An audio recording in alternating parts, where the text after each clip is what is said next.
I believe we are going to hit that target. I think we'll hit the 50% and it'll continue to grow from there. Having on light duty vehicles, having the tax incentives, light duty vehicles, but also medium and heavy duty. There was also sustainable aviation fuel and hydrogen production tax credits in there. Those are also critically important to achieve the goals as well.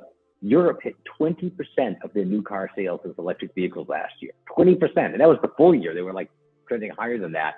And they are providing, incentives along the way there. So certainly I think we support those incentives that for the Build Back Better bill, however they can come to fruition.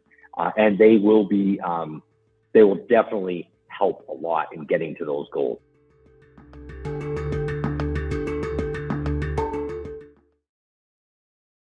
Hello and welcome to Washington Post Live. I'm Frances Steed Sellers, a senior writer here at the Washington Post. Today we're going to be talking about the future of transportation in America. And we'll have two segments, so please stick around from them both. I'm going to be starting by talking about electric vehicles with Michael Berube, who is the Deputy Assistant Secretary for Sustainable Transportation at the Department of Energy. Michael Berube, a very warm welcome to Washington Post Live. Thank you, Frances. Really an honor to be here today. Well, we're thrilled to have you, of course. And a word to our audience before we begin. You can tweet questions for Michael to @PostLive. That's @PostLive for any Twitter questions. Please send them in. So I'd like to start, Michael, by asking about President Biden's ambitious goal. I think it's 50% sales of electric vehicles by 2030. Are we on track for that? I think we are on track for that. It's always a little dangerous to make forecasts 8 years out now. But, as your piece at the beginning intro said, Europe hit 20% last year, and EV sales in the US, the sales rate doubled in the last 6 months, trending up to 6% here. The number of new models that are coming out are astounding. And that's really important because it will increase the range of the types of vehicles. I mean, just watching all the, whether it was the Super Bowl earlier this year or the other football games, right? The hallmark of auto advertising, every ad seemed like it was for a new EV, including pickup trucks, which certainly will be a game changer. Well, I've taken a look around and costs remain high, right, for many of these vehicles. Of course, they'll go down as numbers go up. But what's the government doing to help the process of bringing down the cost of these new vehicles? One of the things I just got off the phone with people from J.D. Powers, who have an overall affordability index. And when they look at payback, resale value of the vehicle, all the factors, they were actually saying that the affordability index is only like 4 or 5% higher on the EV right now than the conventional gas vehicle. Now, that said, we actually anticipate that by the time we get to that 2030 date, you will actually have the EVs, the full cost of the EV, both the upfront and the operating costs, will actually be a savings for people, which is just and that's before, quite honestly, gas prices were at the level they are today. So I think that is a tremendous accomplishment for us to get there. We are driving battery costs down with new battery technologies, but also all the other parts of the vehicle itself, improving durability and the length of the batteries, which also helps with the resale value. I mean, today we're seeing that people are all worried about, will my battery last the life of the car? That really has not been a problem at all so far. So we're pretty bullish. Clarify that for me. The upfront cost, you say, is going to be competitive. I think the upfront cost will be very close to competitive. And when you take into account the lower operating cost, even today it's $6,000 lower maintenance and repair cost on top of the lower actual fuel price cost as well. So there might be a little bit of trade-off in there between that upfront and then the ongoing operating cost. And when you think about resale value of the vehicle, the resale value of a vehicle is a lot based upon its ongoing operating and maintenance cost for a used car. Well, an electric vehicle is going to have the lowest ongoing maintenance and operating costs from a technology perspective. So that should make the resale value really valuable for these cars, which will help people in the used car market as well. So talk to me a little bit about last year's infrastructure bill and what it has done to help with this process. Well, last year's infrastructure bill truly was game-changing in so many ways. On the electrification front, probably the biggest single item is $7.5 billion towards the EV charging infrastructure build out. The Department of Transportation, Department of Energy are working very hard on that with all of the different states and territories for that EV charging network. So I think that will provide a lot of confidence for people when they see the growing EV charging network. But it really goes beyond that. There's tremendous funds in the bill for battery supply chain, helping to develop a domestic battery industry, developing the processing of the materials here in the US. That will help with stability and with cost long term as well. There's a significant amount of work on electrifying school buses and transit buses, which will help certainly reduce emissions in those sectors, but also increases the exposure of people to the technology, increases the demand for domestic batteries. And in some ways, that's like the tip of the iceberg. Those are the really big marquee programs, but there's more on top of that that will help in other parts of electrification. So I want to ask a little bit about miles per gallon. I think there's a target by 2026 of 55 miles per gallon for light trucks and cars, and automakers are struggling with that. What's the federal government going to do to help with that process? Well, I think, as you said, there's recently out of EPA and DOT, the new updated fuel economy standards. Really, when I worked many years in the automotive industry. When you look now, 2022, 2025, those products are largely those are designed and being built, and I think those standards were set with that well in mind, understanding where the industry's at. I think a lot of what we're really focused on is what happens after that. How do you, when you get to that 50% of vehicles being electrified by 2030, that becomes it's just a whole different game, right? You're really now talking about moving away completely from that fossil fuel based new vehicle market. So you spoke earlier about in Europe, I think 20% of sales already being electric vehicles. Why were US automakers so late to the game? I think as I worked in global auto industry for a European North American manufacturer. I think we're literally talking a matter of 1 year difference here. The US was actually quite a bit ahead on EVs and thinking about EVs and its deployment. And then, if you remember, Dieselgate and all the issues around diesel that happened, Europe had a very heavy focus on diesels for their greenhouse gas and fuel economy. So when that got pulled out from under them, it was an immediate crisis and a very quick switch over to say we have to move to electric. Whereas I think on the US side, that is going to be happening is just a little bit off. Well, we can't go to EVs without enough charging stations. How are we going about that? And is there a specific ratio for the number of charging stations per cars to make this all work? I don't think there isn't an exact type of ratio. I think there's two big things that we have to do. Even though most driving is done locally, only about 10% of miles driven really are these long distance trips. People need to feel confident that they'll have chargers. So one of the first things that we're doing under the infrastructure bill is building out the corridors across the country. Make sure that the typical person who says, hey, I'm going 200-300 miles, right? That'd be a typical long distance trip today, that they are confident that they can get charging. So through the infrastructure bill, the plan is to cover every corridor, every interstate and every major highway after that with sufficient charging. And I think that gives people the confidence for the longer distance trips. Then we have to make sure that people have charging where they live.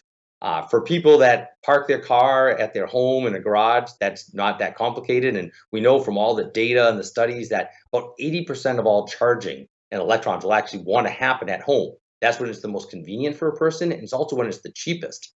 But one of the things we have to think about is, what about those people that don't have charging or don't park their car in a house? They live in a multi-unit dwelling or apartment building.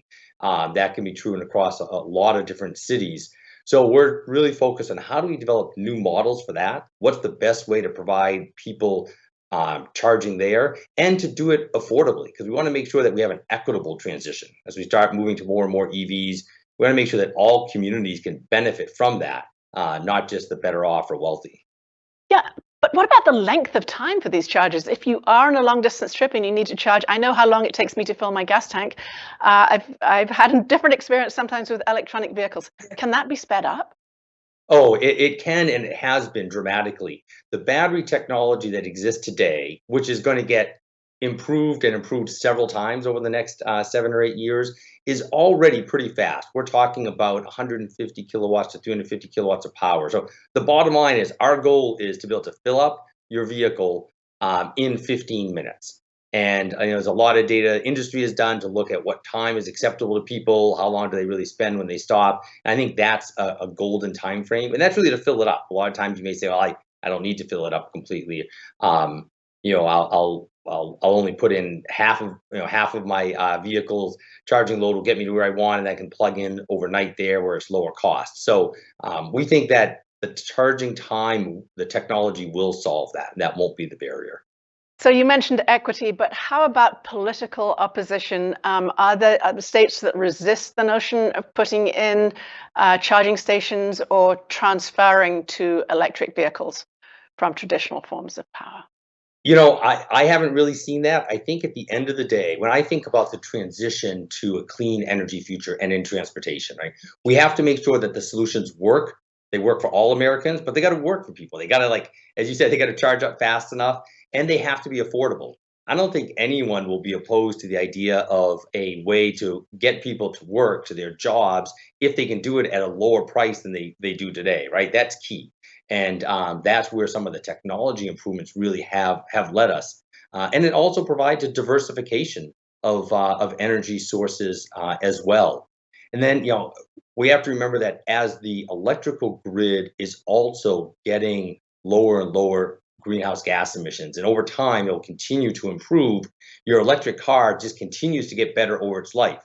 Right? A typical gasoline vehicle over its life actually gets dirtier as the engine degrades. But an electric vehicle, as electric power plants and clean up and renewable energy grows, then the electric vehicle actually gets cleaner over its life. So there's not really a lot to be opposed to. Hey, Michael, we're beginning to hear from people in the audience, and I have a question here from Matt Fenton that I'd like to read to you. Matt says, when will full EV charging be less than 10 minutes, which is needed for equality with gasoline vehicles? I'll take the liberty of saying at about 10 minutes versus the less than 10 minutes. I think that when we get to we look at the technology pathways, the technology in the last part of this decade, call it 2028, 5-6 years from now, you'll be approaching exactly that level, around 10 minutes. Now, it will depend a little bit on the range of the vehicle. I just saw one OEM say they're going to start targeting at least one of their models with a 500-mile range. A lot of people will, I think, actually buy vehicles at more than 300, 350, and that, of course, will influence how long it takes you to charge it up. So I wanted to ask you about batteries, which you've mentioned, of course, but we seem to be in sort of a new gold rush, a lithium rush in some ways, and much of it is in China. What's the US doing to win this global battery arms race? Yeah, we are working very aggressively. The Department of Energy has announced over $7 billion actually in funding to help develop domestic, both the cells, but also, as you said, the critical minerals and materials inside of those cells that make up the batteries. There are domestic sources of lithium. And I think, like a lot of things, when there's an increase in demand, right, people get innovative and creative and come up with new technologies to find those and to refine them literally and process them. And we are starting to see that. There's a lot of activity you're hearing about out in California in the Salton Sea, which has a tremendous amount of lithium inside. And we know it's there. It's a matter now of developing the economic processes to get it out. But you've seen several, billion-dollar plus investments announced in that vein. And I think you're going to see more across all the different parts of the supply chain. And I will also say, working with other countries that have other minerals of interest. There are a number of countries that have different parts of the battery supply chain. I think the United States is working very, very closely across those different countries. We've got another great question coming in from our audience, so let me turn to another one of those. This is from James Stockmal, and he says, what is the plan to handle old EV batteries? Great Excellent question. Yeah. That is indeed. Perfect. Really, the answer there is that's where a number of those critical minerals are going to come. We are doing a lot of work right now on how do you recycle those old EV batteries, as well as all those consumer electronic batteries, to extract those minerals. We think that in the future, up to 40% of the raw material that we need for batteries will actually come from those recycled batteries. And that really helps improve the economics, because when that battery is done its life in the vehicle, the actual material itself has already been processed. You've taken some material from raw ore to a processed form, if you can extract that, you save all the cost of having to reprocess virgin material. So we think there's going to be a very, very robust battery recycling industry. You're already starting to see a lot of activity there, new companies forming. There is, I think, technology that we can improve upon there to make it more economical, higher volume, and that will also help quite a bit. So these new vehicles are only obviously as environmentally friendly as the electricity we use to power them. Where does the US stand with that? Can you give me a little bit of a sense of where the electricity is coming from and the future of it? Yeah, definitely. We're actually about to publish an update to a big study that we do with the automotive industry, with the energy companies, and the utilities that looks at the full life cycle emissions of all different technologies. It shows that today, even at the current power mix, that the typical electric vehicle is definitely has lower greenhouse gas emissions than its comparable gasoline vehicle. And of course, we have a goal in the United States to have 100% of our electric grid from clean electricity by 2035. Achieving that goal, of course, then will directly translate to very, very low emissions from an electric vehicle. And of course, whether we hit that 100% exactly in 2035 or get very close to it, as we're improving and we are seeing those renewables grow dramatically, significant announcements out of Washington in the last day or two on solar, of course, will help begin to accelerate that. That will make the typical EV even cleaner. So actually but this was yesterday, President Biden, I think, announced a 24-month tariff exemption for solar panels from Southeast Asian countries. Tell us the significance of that and why it's taken so long.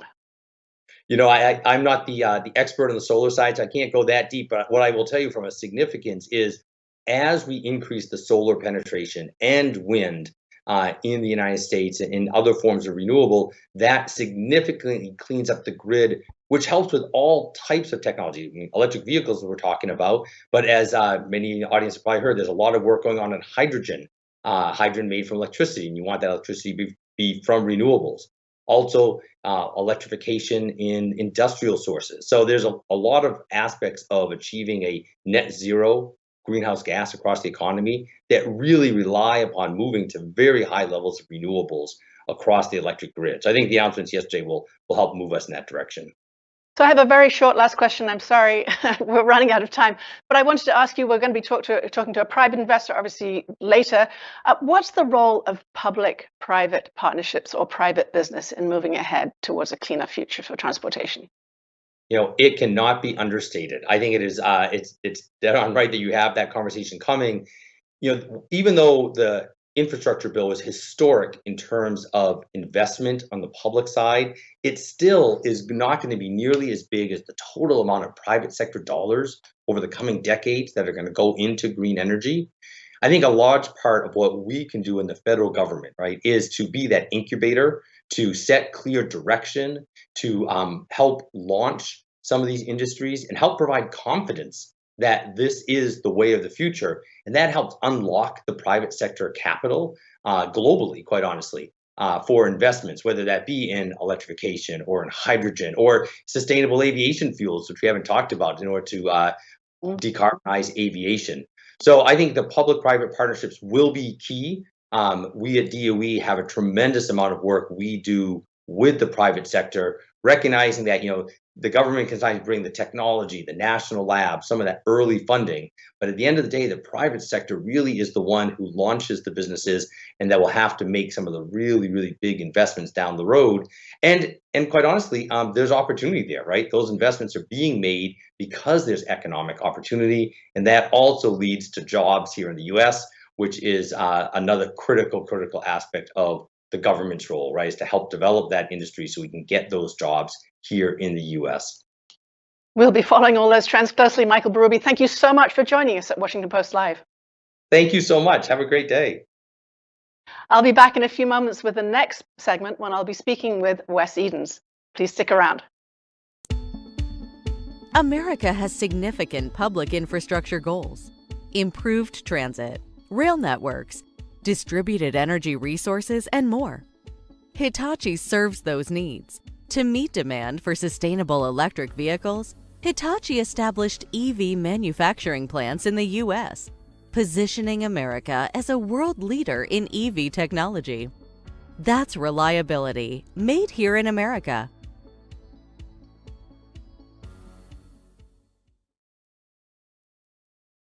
Hello, everyone. Thanks for joining us. My name is Hisham Abdesamad. I'm the Chairman and CEO of Hitachi America. I am pleased to be joined by my esteemed colleague, Andy Barr. He's the Global CEO of Hitachi Rail. Today's discussion will be around sustainable transportation, specifically focused on railway. Before we get started, I'd like to tell you a little bit about Hitachi. We're a global technology and industrial company founded in 1910. We have over 300,000 employees around the world, $84 billion in revenues, and we operate in a number of different sectors, including industrial manufacturing, energy, healthcare, digital and IT, which is a big part of what we're doing, and of course, transportation and mobility, which is a topic of today's discussion.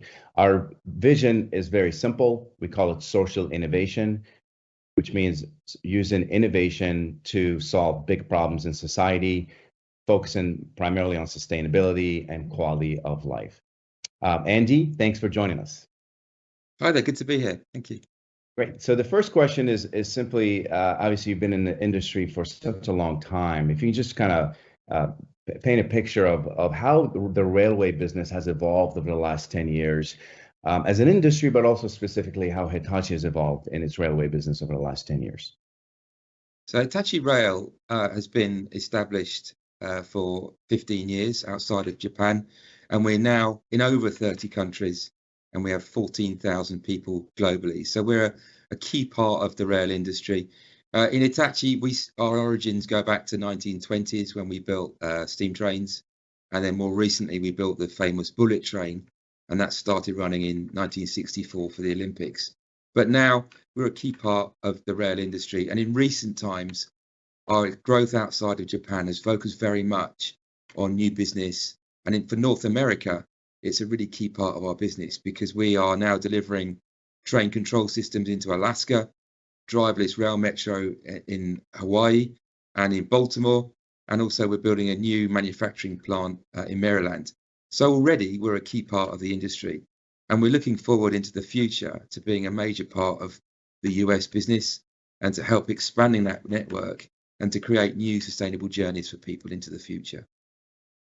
Great. Just to unpack that a little more, especially in North America and the US. So the Biden administration has signaled a large focus on sustainability and also modernizing the country's infrastructure, and railway is a big part of it. Can you just talk a little bit about the investments that Hitachi has made in North America, and how we're going to play, what role will Hitachi Rail play in sort of modernizing the US's railway infrastructure? Well, I think it's a really exciting time to be part of this industry in North America because of the investment that's going in and also the move towards expanding existing systems and new ones. We have been successful in a project to build 256 new rail cars, and that's going to serve DC and Maryland. And to support that, we're building a $70 million factory near to the capital in Maryland. And this factory will be a key part of the growth, employing 460 people directly and over 1,300 people in the supply chain. And alongside that, we've got local businesses, a key part of the construction. In San Francisco, we're modernizing the city's Bay Area system, providing new digitally controlled systems to make sure that modernization work and also to increase capacity by over 40%. So right now, we're a key part of this industry and we're looking forward to growing that technology and developing it into the future in other cities around the US. That's great. And just to add to that, Hitachi overall has pledged to achieve carbon neutrality by 2030 across our value chain, and then by 2050 within externally, and that's a major commitment. And we believe that success in the next decade will depend on digitalization. So there's this natural convergence between digital and all the industries of manufacturing, transportation, and it's an important part of our mission moving forward. And I know that you've touched on driverless trains and autonomous. There's a lot of digital technology and innovation and a lot of data analytics and automation that's part of that. and Hitachi is very focused on digital transformation as a way to help the transition to sustainability, but also to optimize a lot of the assets that we have, to make them reliable, safe, and also smart. If I want to ask you, I'd like to ask you a question more on the future of railway transportation, the future of, in the next 10 years, obviously we see rail as a carbon-free emission way of moving from point A to point B and moving assets and people. What do you see the future of railway, especially in the United States? How do you see it kind of evolve from your experience and point of view? Well, I think into the future, there's many ways that we're going to contribute. We're lucky that rail already is a sustainable means of transport, and expanding that network will be really important for that. For our passengers, I think they'll get a much more sustainable journey that's controlled in a better way, so that they can have more choice to enable them to move away from their own transportation onto public transport. For our customers, expanding that digital technology to be able to use our experience from elsewhere around the world means they get the best access to that for the future. And for the broader economy, I think moving people into cities more efficiently can only be a benefit. And to actually grow that sustainable footprint into the future means that there are a huge amount of new benefits that can be gained from this. So for the US, the benefit in both passenger and freight means more people get access to sustainable transport, and we can control that ever more digitally into the future. That's fantastic, and it's truly is exciting, and I'm excited that Hitachi will play a big part of that future. So thanks again for your time, and I'll hand it back to the Washington Post. Thank you.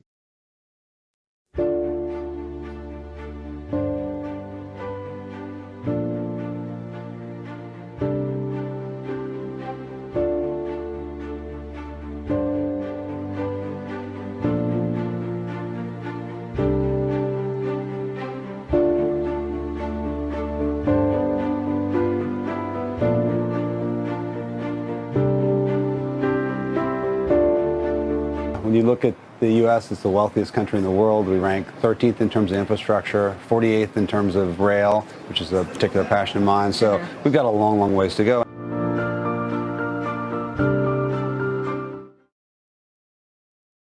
Welcome back to Washington Post Live. For those of you just joining us, I'm Frances Steed Sellers, a senior writer here at the Post. We're continuing our talk about the future of transportation, and I am delighted to welcome Wes Edens, who is the founder and co-CEO of the Fortress Investment Group. He is the chair of Brightline, and for those of you who are basketball fans out there, he's also a co-owner of the Milwaukee Bucks, which sounds like a lot of fun. Wes Edens, a very warm welcome to Washington Post Live. Thank you so much. Glad to be here. And again, to our audience, don't forget to tweet questions to us. That's @PostLive. Tweet questions to @PostLive, and we'll pick up some of them and ask Wes about them. Wes, to start with, I just wanted to ask about Brightline. Tell us what the company does. It's the first privately financed and built passenger train in this country in the last 100+ years. So we right now have say that again. The first privately financed passenger train in the United States, I think since 1894, since Henry Flagler's train in Florida. Wow. So right now we have operations from Miami to West Palm Beach. The rail line is under construction to be completed by the end of the year to go to Orlando. We have a second train, which we're in the final stages of permitting from Las Vegas to Los Angeles. So lots of activity in the private railway space for us. A lot for you, but we don't hear an awful lot about private companies coming into this area. What drew you to? I'm sorry, what was the? We don't hear a lot about private companies coming into this space. What drew you to it? It really all started, I read a book. I read the book on the history of Henry Flagler in Florida called The Last Train to Paradise. And we have been investors in transportation assets, infrastructure assets for a long time. And so at the time we owned the Florida East Coast Railway, which is a very famous freight railway. Obviously it runs from Jacksonville down to Miami. It used to go all the way to Key West. And about 8 years ago, I read the book about the founding of that railway and the work that Henry Flagler had done. And I'm a big fan of private passenger railway in Europe, and read the book, and we looked at all the pieces, and we thought, why not take a real stab at it? And 8 years later, here we are, just on the edge of being completed. So I understand that you and your team did look overseas. You talked about Europe just now. What did you learn about high-speed transportation and trains from other countries? And you can also talk about Japan, of course, which is such a leader. Yeah, I mean, it's been very, the business model is one that is proven around the world. So we sent teams out. I personally went and visited many of the different train systems in Europe as well as in Asia. What you find, of course, is that it's the preferred means of transportation, and in particular, the space that occupies the too far to drive, too short to fly, these city pairs. So think, Paris, London, Paris, Lyon, Madrid, Seville, Rome, Milan. Those are extremely competitive markets for train. They compete very well with both airline traffic as well as passengers. And we knew that we had city pairs that looked just like that, with the same kind of characteristics here in the United States, that we thought would be very successful. We picked what we thought was the first one, the most obvious one, given our position in Florida. So we went from Miami to Orlando. So one of the most popular cities in the United States to visit internationally, Miami, to one of the biggest visitation centers in the world, which is Orlando. So that's an obvious place to start. Los Angeles to Las Vegas, also very compelling. But there's many others in the United States. Dallas, Houston, Austin, Dallas, Charlotte to Atlanta, et cetera, et cetera. So you have to begin with one before you can do others. But it's clear that the business model worked among these different places. I can't resist asking you just a little bit of history there. This country was built on the steam train. You go to Flagler's Mansion in Palm Beach. It's enormous. It made an awful lot of money for people. What happened to develop the romance with the vehicle, the car? I think we're the victims of our own success in this country and the interstate highway system. I think actually we made interstate travel by car so easy. It was so inexpensive, relatively speaking. Gas was 30 cents a gallon, whatever. Cars were plentiful and cheap, and we were very successful with it. And ironically, when you look at it in the United States, we have the best freight travel system in the world, and we transport people by car. So it's literally the polar opposite of what you find in Europe, where the freight goes on by trucks and the people go on rails. But I think that there's a lot of room to mesh those two, and our first train, we think, is a good example of that. So is there something specifically now that's making America lag in picking up on this and making the sort of transition that you're talking about? I think that there's a confluence of factors. I mean, obviously, climate change is at the top of everyone's agenda. I think that cleaner, safer ways of transport is a big issue. California, for example, 50% of all the emissions in California come by way of their transportation system. So there's a massive impact that you can have on the environment by moving people around by rail. It's also much safer, and then not to be forgotten, it's better. It's more fun. It's more enjoyable. It's a way for you to be productive while you travel. So I think it's got a lot of the checks in the right column, and we think it's going to be very successful here. So talk about Brightline a little bit more. What would you say the biggest challenges are to growth at this point for a company like yours? There's been a lot of lessons. It's a great question because there's a lot of lessons we've learned from it. And I think the one at the top of the list would be using existing transportation corridors is probably the easiest way to really proliferate these railways. So in Florida, what we've done is really a combination of that. So we go up the Florida East Coast Railway line from Miami to Cocoa Beach. We then turn left and go next to Route 528 to the Orlando airport. So we both use existing rail infrastructure and we develop new. In Las Vegas, Los Angeles, we do solely in the middle or in the median of I-15. So it goes all the way from Las Vegas to Rancho Cucamonga.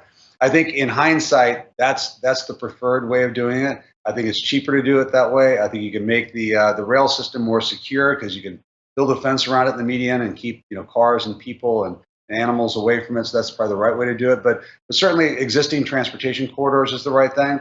But the biggest challenge that we have in rail infrastructure development, in my opinion, in this country, is the permitting process. The permitting process is one that takes too long, costs too much money, is too cumbersome. I have lots of thoughts about how we can make it more streamlined. But just to give an example, the actual project that is on the precipice of getting permitted from Vegas to LA started actually 15 years ago. We got involved in it about 3.5 years ago. the total cost, the hard dollar cost by the time we get our permits and are ready to start construction will be about $550 million. So over $500 million in cash outlay to get to the starting gate just makes it too hard. And we're fortunate enough to be there. But I think if you want to see this happen in a lot of other places, as I do, we have to make it a little bit easier for people to access it. So tell me a little bit more about what those permits are for and how you actually go about getting them. Is this state permitting or? Yeah, it's basically the most critical agreement you need is the right-of-way. So you need to have the contiguous right-of-way to get from point A to point B.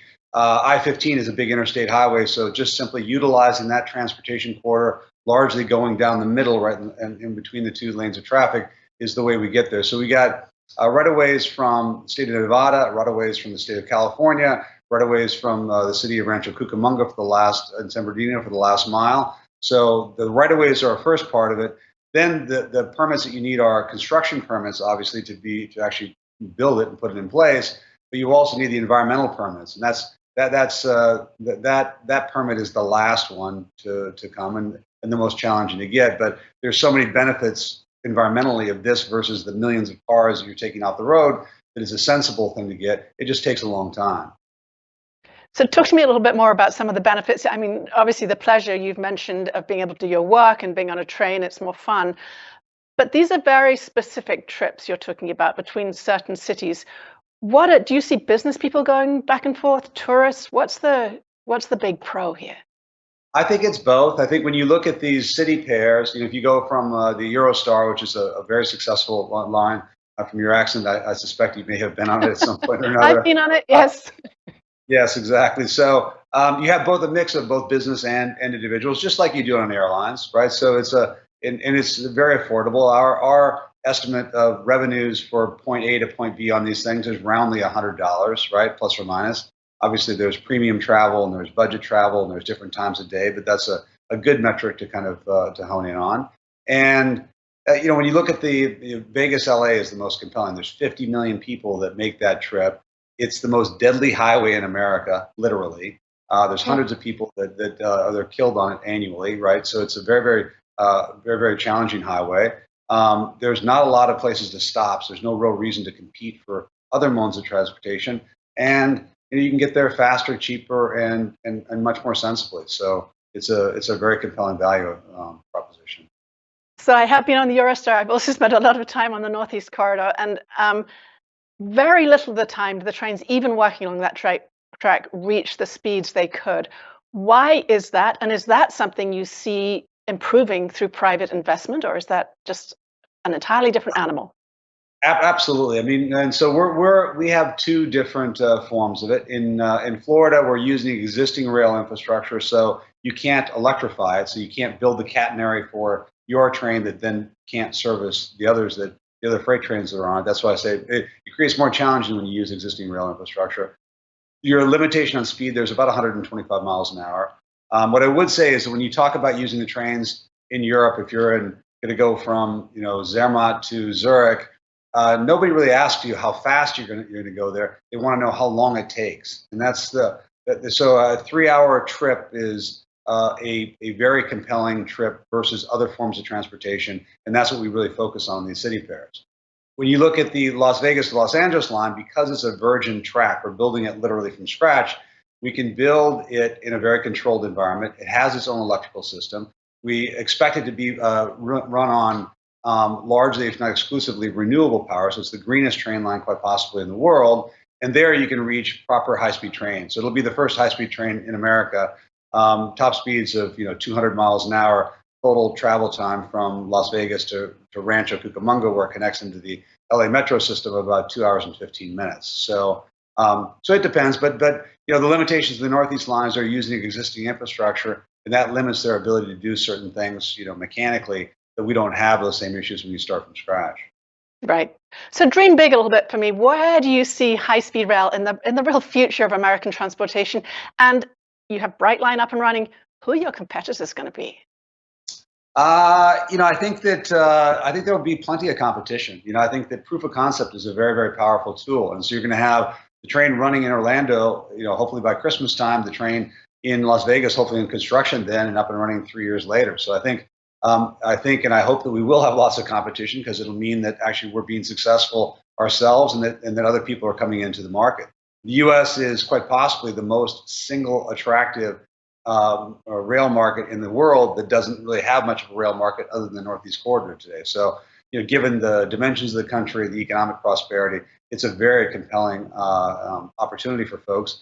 And so I think we'll see a lot of people come in that will be competing with it, and I hope we'll see railway to all these different city pairs that I mentioned. We estimate there's about 20 pairs. So as I said, it's the ones in Texas are obviously very compelling. So Houston, Dallas, Austin, Dallas, etc. Charlotte to Atlanta, St. Louis to Chicago, Portland to Seattle. There's a number of city pairs that we think are really compelling. And I think with all things, once you get proof of concept, you show what the revenues are, that should make it more and more competitive to even go to more markets. So I really do believe this is the first of many of these systems you'll see developed in the next 10 to 20 years. So we just talked to Michael Berube about the government's role. Where do you see it? Well, the government can play an enormous role. And I think I'm very grateful for the infrastructure bill that was passed. And I think it's actually very, very responsive to this. If you think about it, there's a couple of different models. There's the Amtrak model, which is the government-owned model. They have a hard mandate in that they have to be all things to all people. So they're very successful in the Northeast Corridor, but they have to take trains in a lot of the parts of the country. So that's a more difficult mandate for them to accomplish. And then there's the state model, which you see in the California high-speed rail. Based on our experiences and what we've learned in the last 8 years, I think they'd be well served to look at existing rail corridors for a portion of that, because I think they could build it faster and cheaper than they're doing. And to give some context to it, we estimate that the California high-speed rail costs about $200 million a mile. Our Vegas, LA is about $35 million a mile. So you can definitely do it cheaper, we think, and have great results, for that. So, but the government, with the grants programs, we think will be very helpful. I think that on the permitting side is where perhaps the government could have the greatest impact.